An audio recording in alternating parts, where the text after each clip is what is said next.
Assalamualaikum warahmatullahi wabarakatuh. Bismillahirrahmanirrahim. Alhamdulillahirabbil alamin. La ilaha illallah wahdahu la syarikalah, lahul mulku wa lahul hamdu wa huwa ala kulli syai'in qadir. Asyhadu an la ilaha illallah wa asyhadu anna Muhammadan abduhu wa rasuluh. Allahumma shalli ala Muhammad wa ala ali Muhammad kama shallaita ala Ibrahim wa ala ali Ibrahim fil alamina innaka Hamidum Majid. Alhamdulillah sahabat percikan iman, dengan izin Allah Subhanahu wa taala pagi ini kita masih diberi umur, diberi kesempatan untuk menjalani amanah kehidupan. Semoga amanah kehidupan yang Allah titipkan bisa kita isi dengan amalan-amalan yang bisa menjadi bekal kita setelah berpulang kepadanya. Sahabat percikan iman, kita akan membahas sejumlah masalah, sejumlah pertanyaan yang akan kita bedah di kesempatan ini. Yang pertama, Assalamualaikum Ustadz. Waalaikumsalam warahmatullahi wabarakatuh.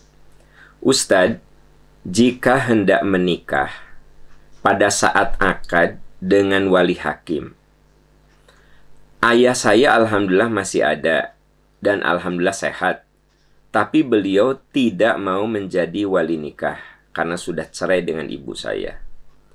Mau mewakilkan mau mewalikan asalkan tidak ada ibu dan juga keluarga ibu saya. Tapi kalau tetap ada, beliau tidak mau mewalikan dan membuat surat pernyataan untuk menunjuk wali hakim. Apakah sah pernikahannya, Ustadz? Tentu saja sah pernikahannya. Jadi jangan mengikuti persyaratan ayah Anda yang, maaf ya, itu ayah yang hatinya tidak bersih. Karena begini, sahabat percikan iman, saya sering berulang-ulang mengatakan, kita boleh bercerai dengan istri kita, boleh bercerai dengan suami kita, kalau itu akan jadi kemaslahatan. Tapi jangan kemudian kita bercerai dengan anak-anak kita. Nah, ayah Anda ini memberikan persyaratan yang tidak mungkin. Yang ngurus Anda adalah ibu. Tiba-tiba saat Anda mau menikah, dia ngasih persyaratan, sok ayah mau jadi wali, tapi jangan ada keluarga ibumu. Ya, ini kan busuk ya. Hati yang busuk sebenarnya. Apa susahnya? Semua orang tahu bahwa ayah Anda sudah bercerai dengan ibu. Lalu Anda ayah Anda jadi wali, kan nggak ada masalah gitu loh. Saran saya, udah aja Anda tetap menikah dan melibatkan keluarga ibu Anda karena memang Anda diurus oleh ibu, ya. Biarkan saja dia menulis pernyataan menyerahkan perwalian itu di KUA. Jadi Anda bisa konsul ke bapak-bapak pejabat di KUA untuk membuat pernyataan perwalian. Nggak apa-apa kok. Anda diwali hakim kan, ya. Nanti pihak KUA akan memberikan advice, akan memberikan arahan siapa yang menjadi wali nikah Anda. Yang penting ayah Anda sudah membuat surat pernyataan. Nah, saudara-saudaraku tercinta, tolong ini jadi pelajaran. Jangan sampai hati kita busuk. Ya. Udah mah nggak ngurus anak. Ya nggak? Udah gitu pas anak kita mau nikah, ngasih sejumlah persyaratan-persyaratan yang tidak mungkin gitu. Udahlah. Memang hati ayah Anda tidak baik gitu loh. Saran saya, mendingan Anda mendingan Anda nikah dengan wali hakim saja, ya, daripada Anda menikah kemudian keluarga ibu Anda yang ngurus dan membesarkan Anda tidak hadir. Ya mendingan dia tidak hadir, ya, gitu. Nah, jadi hidup itu pilihan. Ada saat pahit, tapi ya udah, karena kita sudah meminta dia jadi wali, nggak mau, apalagi kemudian ngasih sejumlah persyaratan.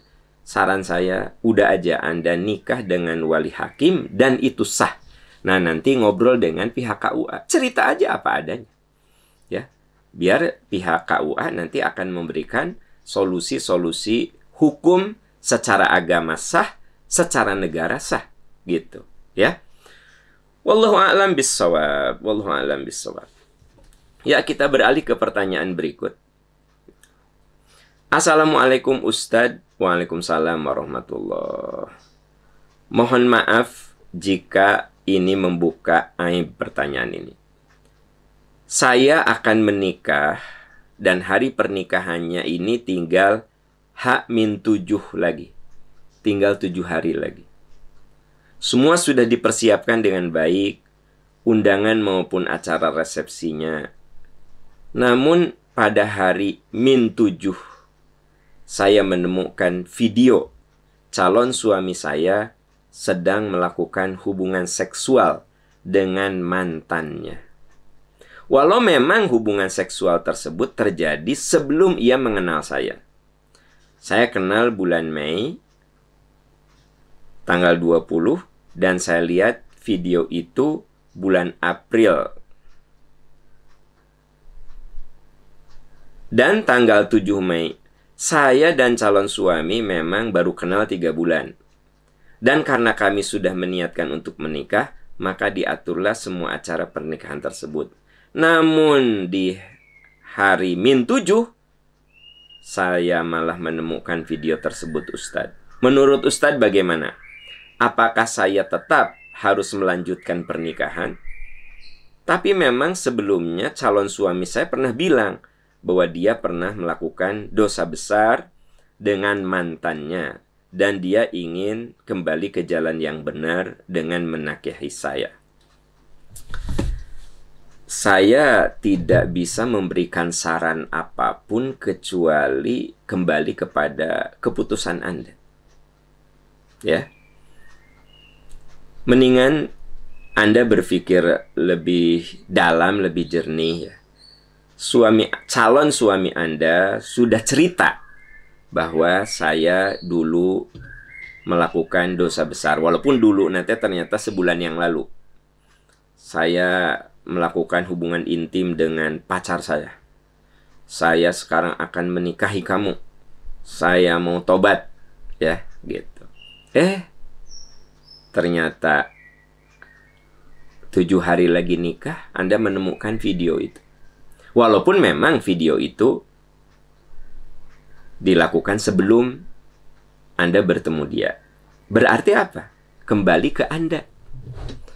Anda mau menerima, ya teruskan pernikahan. Tapi kalau menerima, ya nanti kalau udah nikah, Anda jangan menggugat-gugat lagi. Sebab kalau menggugat-gugat lagi, maka pernikahannya akan diwarnai dengan marah dan dendam.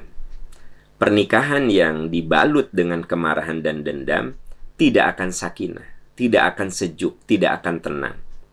Kalau menurut Anda, saya mah mendingan nggak jadi daripada cerai nanti, ya silahkan gitu.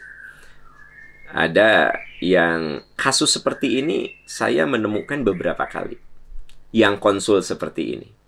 Ada yang saya bilang, kalau kamu bisa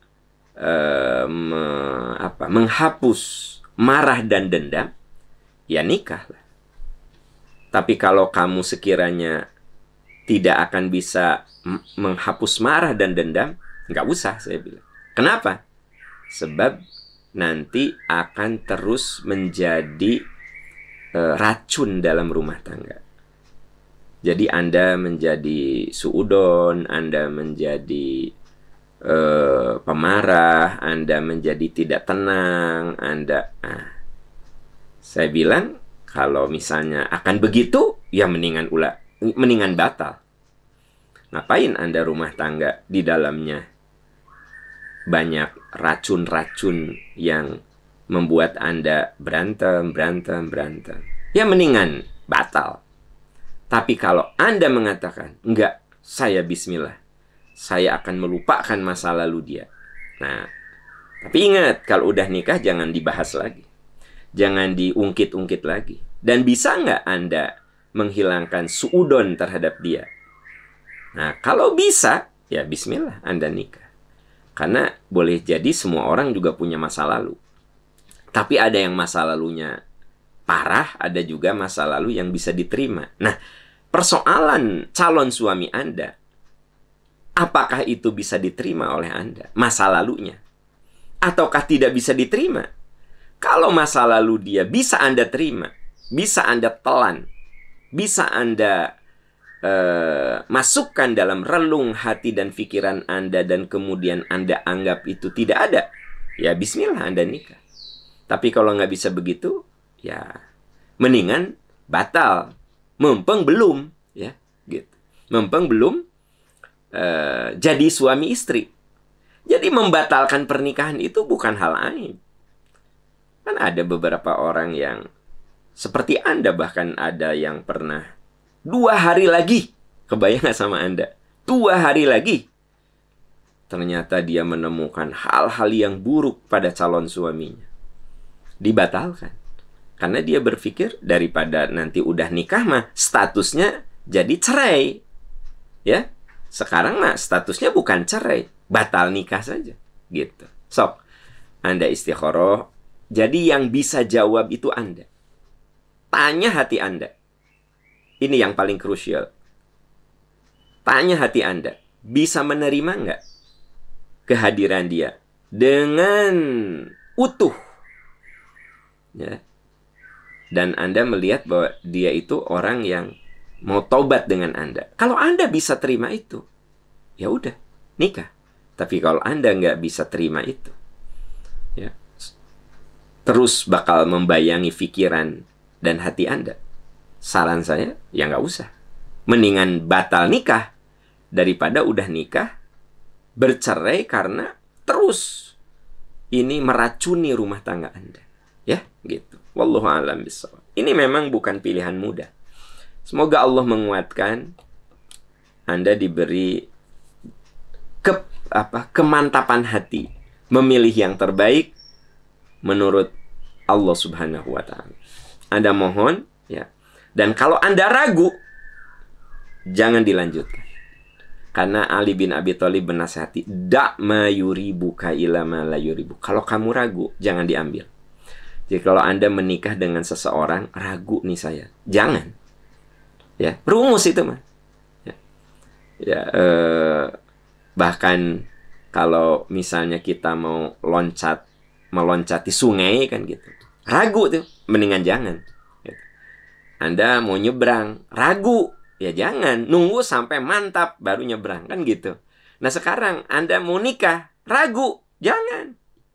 Naon menikah dengan keraguan? Gitu. Ya nggak sih? Nah. Wallahu a'lam bishawab. Ya, kita beralih ke pertanyaan berikut. Assalamualaikum Ustadz.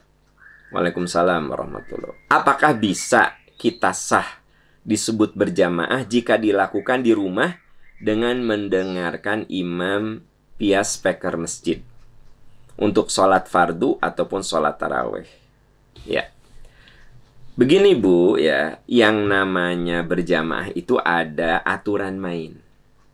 Aturan main itu adalah antara imam dan makmum yang berikutnya adalah ada unsur tawali, bersambung secara fisik. Ya. Makanya kalau Anda sholat tarawih di Masjidil Haram, itu sampai 3 kilo dari masjid. Tapi nyambung terus, ya, maka itu sah. Tapi kalau Anda di rumah, ya, imamnya di masjid, terhalangnya jauh oleh 2-3 rumah, atau bahkan mungkinlah masjid itu bersebelahan dengan rumah Anda, tetap saja berjamaahnya tidak sah, sholatnya sah. Ya. Kan Anda bertanya, boleh nggak berjamaah seperti itu? Ya nggak boleh. Nah, bagaimana dengan sholat Jumatan ada di lantai 1, lantai 2? Ya itu dianggap nyambung. Ya, ya nggak sih? Atau orang sholat Jumatan di halamannya jauh gitu, tapi masih di yang lain itu masih nyambung karena dia sholat di halaman masjid itu karena penuh kan, nyambung, nggak masalah. Nah, ini juga menjadi pertanyaan kalau boleh nggak Anda di hotel terus bermakmum ke imam Masjidil Haram. Kan di hotel bisa ada suara yang masuk ya, dari masjid kan gitu. Pertanyaannya, boleh nggak sih Anda sholatnya di hotel tapi bermakmum ke imam Masjidil Haram? Ya, sholatnya sah, tapi tidak disebut sebagai sholat berjamaah. Gitu. Tidak disebut sebagai sholat berjamaah. Karena sholat berjamaah itu ada persyaratan adalah bersambung. Gitu. Bahkan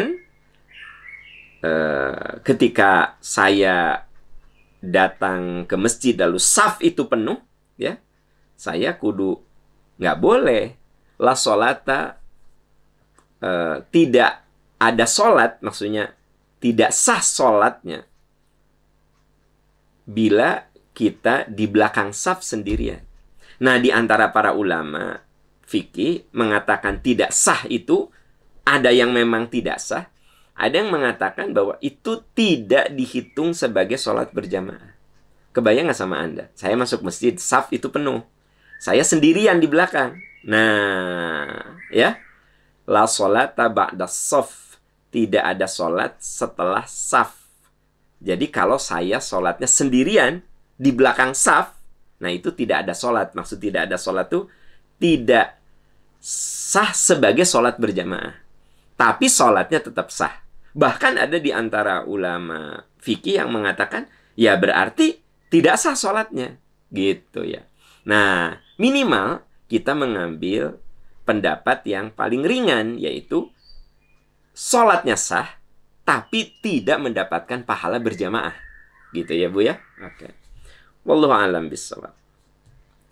Pertanyaan berikut. Assalamualaikum Ustadz. Waalaikumsalam. Ustadz, anak saya setelah operasi tumit kaki kiri belum bisa duduk normal antara dua sujud, sama duduk tahiyat akhir. Sekarang operasi lagi tumit yang kanan, jadi dua-duanya nggak bisa. Bagaimana Ustadz kalau duduk nggak sesuai aturan? Ya boleh atuh, Bu. Kan ad-daruratu tubihul mahduro. Kan anak ibu karena dioperasi tumitnya, sampai duduknya nggak bisa sempurna. Atau bahkan dia berdiri, ruku, nah ketika sujud dia duduk di kursi. Ya. Boleh, sangat boleh. Jadi Islam itu agama yang sangat banyak memberikan kemudahan. Ma la yudroku kulluhu la yutroku kulluhu. Kalau kamu tidak bisa kalau kamu tidak bisa melakukan secara sempurna, jangan ditinggalkan. Artinya lakukan sebisa kamu. Ya, ad-daruratu tubihul mahdurah. Sesuatu yang tidak boleh menjadi boleh karena kedaruratan. Gitu. Kita dianjurkan untuk duduk tahiyat awal, tahiyat akhir dengan yang dicontohkan oleh Nabi. Ternyata anak Anda tumitnya dioperasi, sehingga nggak bisa duduk kayak gitu. Nggak apa-apa duduk di kursi. Nggak apa-apa duduk sebisanya. Ya, ada jamaah yang nanya, Ustadz saya mah kalau sholat kakinya harus ngelonjor. Karena nggak bisa dilipat setelah saya mengalami kecelakaan. Ya dilonjorkan saja. Ya. Karena ada katanya yang bilang nggak sopan kaki ngelonjor ke Ka'bah. Ya kan darurat itu. Ya. Jadi Islam itu agama yang simple, yang bisa diamalkan oleh siapapun. Gitu. Jangan kemudian nggak sopan tuh kamu sholat ngelonjor kayak gitu. Bukan sopan nggak sopan. Pertanyaannya, kenapa kaki kamu ngelonjor gitu? Ya aku habis operasi nggak bisa dilipat. Ya udah ngelonjor aja gitu loh ya. Jadi sebenarnya sangat-sangat mudah Islam itu. Ya. Makanya ada yang disebut dengan takhfifu tarkhisin, takhfifu taqdimin, ya. Takhfifu isqatin. Jadi meringankan hukum dengan cara mempercepat. Ya. Misalnya saya lagi safar, maka saya tarik asar ke duhur, kan dipercepat. Takhfifu takdim, ditarik gitu. Ke duhur si asar itu dipercepat, boleh, ya. Ada seorang dokter, dia memperkirakan kalau udah masuk ke ruang bedah, ini pembedahan besar, sehingga kemungkinan tidak cukup untuk sholat asar, tariklah asar ke duhur, simple gitu ya. Nah gitu. Atau takhfifu takhir, meringankan hukum dengan diakhirkan. Ada mahasiswa yang harus kuliah, mulainya setengah 12, berakhir jam 3. Dan tidak bisa izin untuk sholat. Jadi gimana? Tarik aja si duhur ke asar. Itu namanya takhfifu ta'khir. Ya. Ada lagi takhfifu isqatin. Meringankan hukum dengan cara, hukum itu gugur menjadi tidak wajib. Menjadi tidak wajib. Ibadah haji itu rukun Islam. Wajib itu. Kalau Anda nggak punya rezeki untuk haji, gugur hukumnya. Takhfifu isqat. Nah, ada lagi takhfifu tarkhis. Meringankan hukum dengan cara membolehkan sesuatu yang tadinya tidak boleh. Contoh, ya, Anda kakinya nggak bisa ditekuk karena baru operasi. Maka jadi boleh sholat dalam posisi apapun yang Anda bisa gitu. Ya, gitu. Jadi Islam itu agama yang banyak memberikan takhfif. Ada lagi takhfifu tabdil, meringankan hukum dengan cara mengganti dengan yang lebih mudah. Anda sakit, ya. Anda harus mandi besar. Tayamum aja. Gitu. Ada ibu-ibu selesai mens, tapi badannya demam, sakit. Ya, bahkan udah ke dokter, kata dokter jangan mandi dulu. Gimana Pak Am, saya harus mandi besar? Tayamum aja. Ya, takhfifu tabdil, gitu. Tayamum. Jadi meringankan hukum dengan mengganti, ya nggak? Sangat-sangat. Jadi Islam itu agama yang selalu memberikan takhfif, keringanan, ya. Takhfifu tabdil, meringankan hukum dengan mengganti dengan yang lebih ringan. Takhfifu isqat, meringankan hukum dengan menggugurkan kewajiban itu, ya. Takhfifu tarkhis, meringankan hukum dengan cara membolehkan sesuatu yang tadinya tidak boleh, gitu. Takhfifu takdim, meringankan hukum dengan mempercepat pelaksanaannya. Ya. Takhfifu takhir, meringankan hukum dengan cara mengakhirkan pelaksanaannya. Sangat aplikatif. Jadi tidak ada alasan bagi kita untuk tidak melaksanakan. Semuanya bisa kita laksanakan. Ya, disesuaikan dengan keadaannya masing-masing. Nah, ini juga sama nih pertanyaan berikut. Assalamualaikum Ustadz, waktu saya ke Cianjur terus mau pulang ke Bandung, saya menjamak sholat duhur ke asar karena takut di jalan macet, nggak keburu sholat asar. Ternyata nyampe Bandung masih keburu asar. Sedangkan saya sudah dijamak. Apakah harus diulang lagi sholat asarnya? Ya nggak usah. Anda melakukan takhfifu takdim, ya. Jadi Anda dari Cianjur ke Bandung, takut macet. Jadi Anda asarnya udah ditarik. Asar itu udah Anda tarik ke duhur, ya. Itu namanya takhfif. Anda mengambil keringanan hukum, yaitu menarik. Karena Anda lagi safar, menarik sholat asar ke duhur. Ternyata nyampe Bandung masih ada waktu sholat asar. Perlu asar lagi enggak? Ya enggak usah tuh. Kan Anda sudah diberi keringanan. Yang namanya kalau gini, ada yang bilang, ya kudu sholat asar lagi. Ya itu bukan keringanan kalau gitu mah. Jadi yang namanya keringanan itu Andanya merasa ringan. Ya, kebayang nggak sama Anda? Anda sudah lakukan sholat asar di waktu duhur di Cianjur. Berarti Anda sudah asar kan? Nah, mengambil rukhsah keringanan. Anda ke Bandung. Nyampe Bandung teh Masih ada waktu sholat asar. Perlu asar lagi enggak? Enggak usah. Nah, itu keringanan. Tapi kalau iyalah sholat lagi, berarti bukan keringanan atuh. Itu logika hukumnya kudu jalan. Ya, gitu. Wallahu a'lam bissawab. Wallahu a'lam bissawab. Ya, kita beralih ke pertanyaan berikut. Assalamualaikum Ustadz. Waalaikumsalam. Izin bertanya. Untuk orang yang mengulur waktu pergi ke masjid, ia tidak mau pergi kalau belum dengar iqomah. Gimana Ustadz? Ya, daripada nggak ke masjid itu lebih bagus ya. Gitu. Jadi begini, orang sholat berjamaah itu ada yang mengambil afdol. Kalau mengambil afdol itu, ketika azan kita sudah ada di masjid.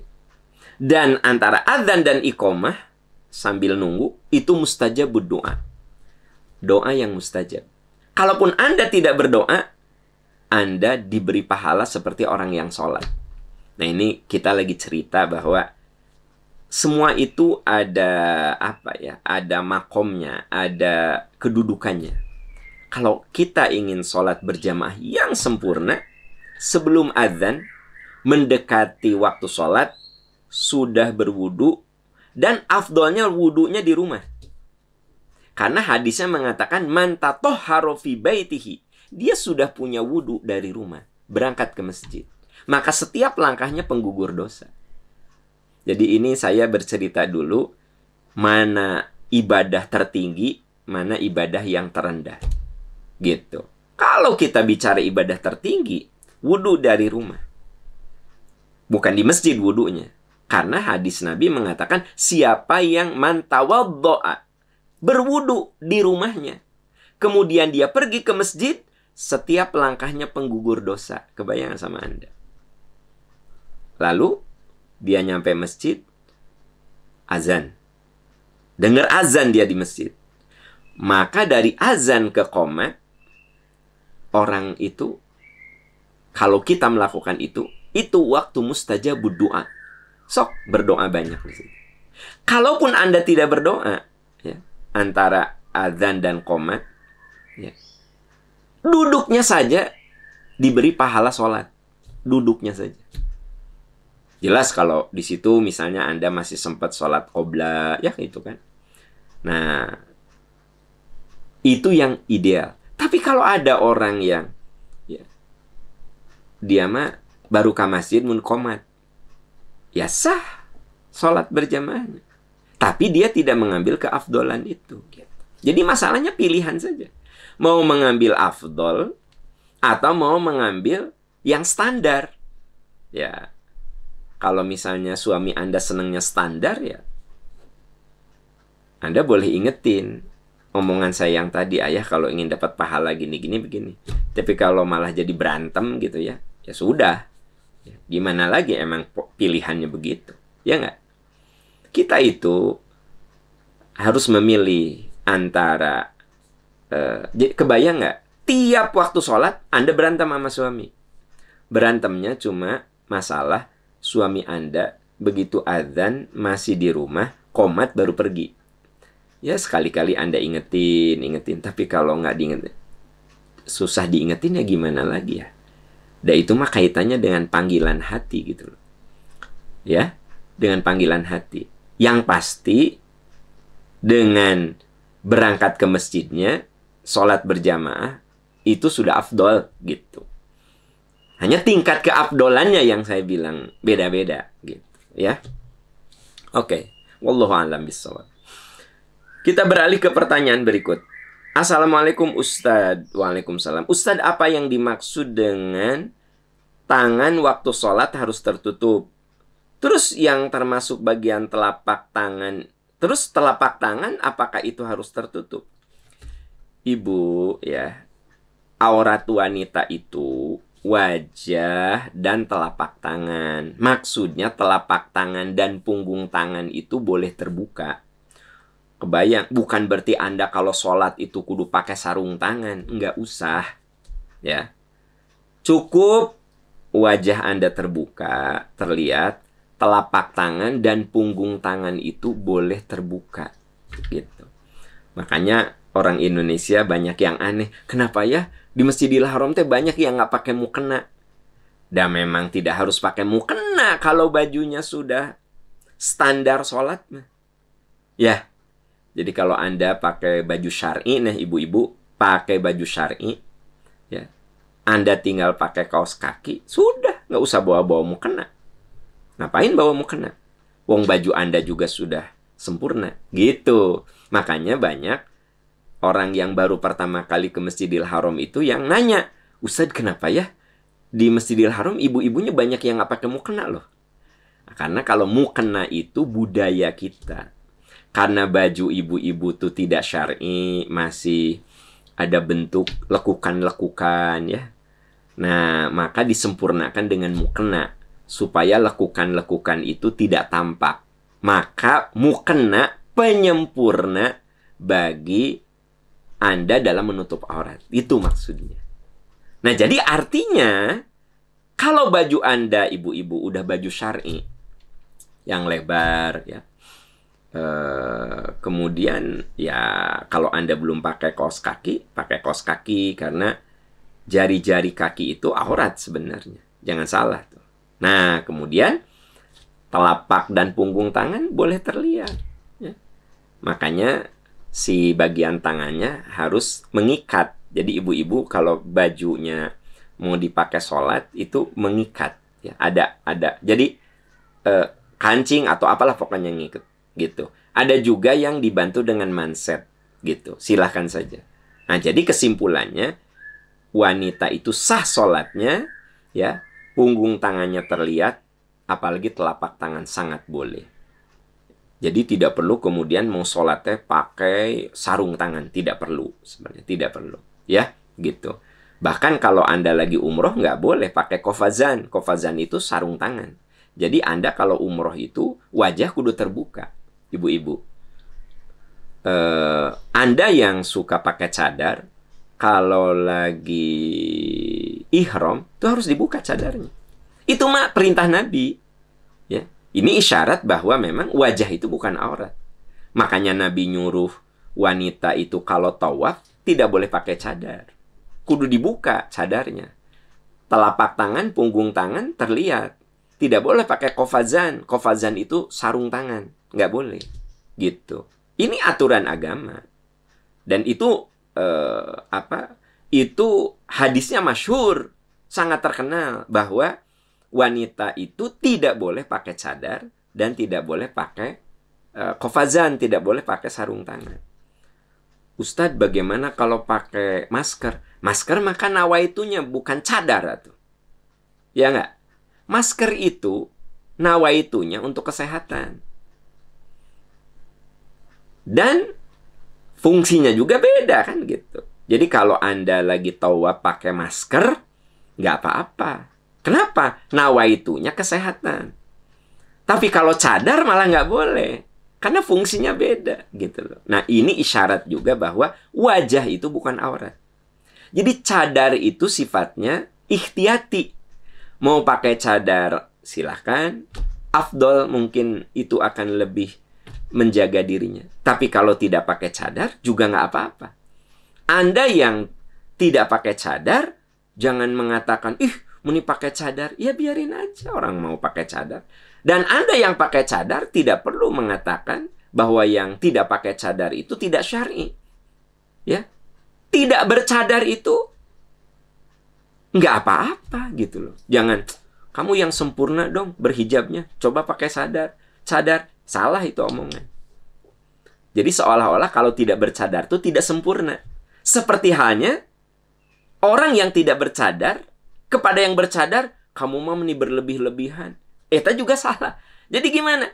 Anda yang mau pakai cadar silahkan. Tapi ingat, kalau lagi ihram, tawaf, nggak boleh pakai gitu. Tapi kalau hari-hari pakai cadar, mah nggak silahkan. Silahkan saja. Gitu. Dan jangan menganggap yang tidak pakai cadar itu tidak syar'i. Gitu. Ya. Seperti halnya Anda yang tidak bercadar, tidak perlu bilang meni berlebih-lebihan. Nggak usah. Itu pilihan. Anda tidak bercadar pilihan, Anda bercadar pilihan. Nah, saya bahas tentang ini kaitan dengan masalah sholat tadi. Ya. masalah sholat. Bahwa telapak tangan itu include di dalamnya punggung tangan, gitu maksudnya. Ya. Wallahu a'lam bissawab. Wallahu a'lam bissawab. Ya. Kita beralih ke pertanyaan berikut. Assalamualaikum Ustadz. Waalaikumsalam. Izin bertanya, saya 4 bersaudara. Orang tua sudah meninggal, kedua-duanya sudah meninggal. Sebelum meninggal, bapak saya pernah berwasiat. Tapi secara lisan, beliau bilang bahwa kalau aset-aset dijual, bapak saya tidak ridho. Kalau anak yang nomor 2, yang laki-laki, jangan dibagi warisan. Permasalahannya memang bapak ada sakit hati pada anak, pada kakak saya sewaktu beliau masih hidup. Terus masalahnya apakah kami harus melakukan, apa yang harus kami lakukan dengan penjualan hasil warisan? Apa saya tidak perlu kasih kakak saya sesuai wasiat bapak saya? Oke, begini ya. Tidak semua wasiat itu harus dilaksanakan. Kalau memang salah, nggak boleh. Anak itu, selama dia satu agama dengan kita, dapat warisan. Jadi Anda tidak perlu melaksanakan wasiat bapak Anda. Pokoknya anak nomor 2 tah, jangan dapat warisan. Tetap kudu dapat. Wong anaknya, walaupun mungkin ketika hidup si anak itu pernah ada konflik dengan bapak sampai si bapaknya sakit hati. Tapi tidak boleh melanggar hukum tentang warisan. Ada ayat yang mengatakan la yajrimannakum syana'anu qaumin alla ta'dilu i'dilu hiya aqrabul littaqwa. Jangan sampai ketidaksukaanmu, ketidaksukaan membuat kamu tidak berlaku adil. I'dilu, berlaku adil. Bapak Anda nggak suka sama anak nomor 2, yang laki-laki itu. Nggak suka. Tapi nggak boleh kemudian dia berlaku tidak adil. Karena walau bagaimanapun, itu adalah anaknya. Dan di dalam hukum Islam, anak itu pasti dapat warisan kalau si ayah punya harta. Kelihatannya ayah Anda kan punya harta, makanya kalau dijual ini, itu, ini, aset ini, jual, bagikan. Anak nomor 2 tah. Pokoknya si Ujang jangan dapat. Papa mah sakit hati tah ku si Ujang teh. Maksudnya anak nomor 2 teh ngaranna Ujang, Ujang Sunaria misalnya. Pokoknya masih Ujang jangan dikasih warisan. Anda nggak boleh melaksanakan wasiat bapak Anda. Nggak boleh. Tetap kakak Anda, si Pak Ujang itu kudu dapat warisan. Berapa? Sesuai aturan hukum Islam. Yaitu 2:1. Laki-laki dapat 2 bagian, perempuan 1 bagian. Ya. Nah, itu rumusnya jelas ya. Nah, gitu. Jadi, tidak semua wasiat bisa dilaksanakan. Wasiat boleh tidak dilaksanakan kalau salah. Ya, kalau salah. Seperti halnya ada yang gini. Jadi ada suami istri bercerai nih, ya. Si ibunya ketika sakit bilang gini, "Mun mamah maut, awas, kamu jangan silaturahmi ke bapak kamu." Nah, gitu. Ya. Mun mamah mati, bapak kamu jangan dikasih tahu. Gitu. Anaknya bingung. Ibuna kan wasiat, mun mamah mati, jangan pernah ketemu sama bapak kamu. Menurut Anda, nih wasiat ibumu itu harus dilaksanakan atau boleh dilanggar? Langgar saja. Nggak benar tuh wasiatnya. Karena walau bagaimanapun, Anda kudu silaturahmi sama ayah Anda. Emang ibu Anda benci sama ayah Anda, tapi Anda tidak boleh. Tetap kudu silaturahmi. Ibu Anda meninggal, udah kasih tahu bapak kamu, ya, mama meninggal, gitu loh. Terus Anda silaturahmi. Jadi gini teman-teman, jangan takut dengan, ini wasiat, ya ari salah mah, gitu.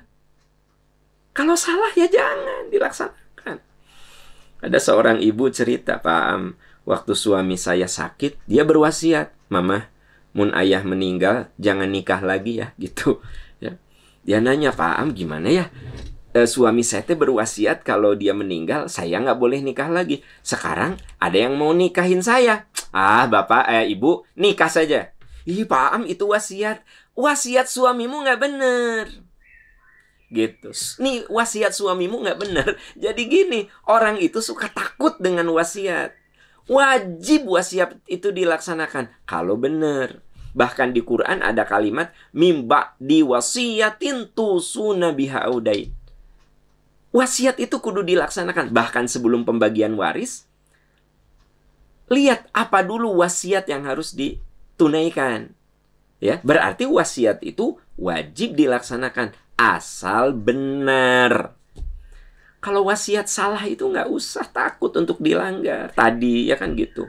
Pokoknya anak nomor 2 si Ujang, jangan dikasih. Kasih aja. Wong dia anaknya gitu. Ya. Jadi teman-teman sekalian, itu rumus ya. Rumus yang sangat simple bahwa dalam Islam itu harus berada di track yang benar gitu. Di jalur yang benar ya, apapun gitu. Wallahu a'lam bissawab. Wallahu a'lam bissawab. Kita beralih ke pertanyaan berikut. Assalamualaikum Ustadz. Waalaikumsalam. Apakah anak kecil yang umurnya baru 5 tahun terus meninggal, ya? Apakah harus disolatkan atau langsung dimakamkan? Tetap disolatkan. Ya. Jadi orang disolatkan itu boleh jadi bukan karena dosa-dosanya, tetapi menyatakan bahwa dia itu seorang muslim gitu. Jadi yang namanya menyolatkan itu tidak selamanya harus sudah balik. Makanya kalau di Masjidil Haram suka disebut ya as-salatu alal arwahi rahimakumullah gitu. Anda suka dengar kan kalau di Masjidil Haram? Hadirin, kita akan melaksanakan sholat mayit. Terus disebut ada atfal. Atfal itu ada anak-anak gitu. Berarti sebenarnya anak itu tidak